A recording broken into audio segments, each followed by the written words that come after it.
မင်္ဂလာပါရှင် Dresser Rhythm by Immunian Program မှာပြန်လည်ကြိုဆိုလိုက်ပါတယ်။ဒီတစ်ပတ်မှာတော့မတသွယ်လေးကြီးရဲ့မိုးရတီနဲ့ပတ်သက်တဲ့ခန်းစားချက်လေးကိုဖော်ပြပေးလိုက်ပါတယ်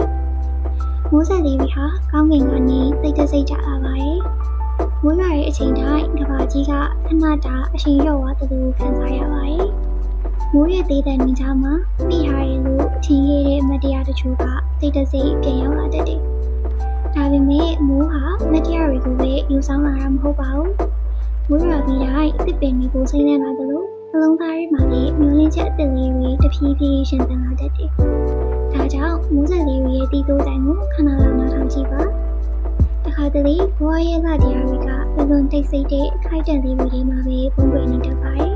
။နားဆင်ပေးကြတဲ့တူဦးကြီးစီတိုင်းကိုကျေးဇူးတင်ပါတယ်။နောက်ပတ်ဒီလိုအချိန်မှာလည်း Dresser Rhythm by Immunian Program စီစဉ်လေးကိုစောင့်မျှော်နားဆင်ပေးပါဦးနော်။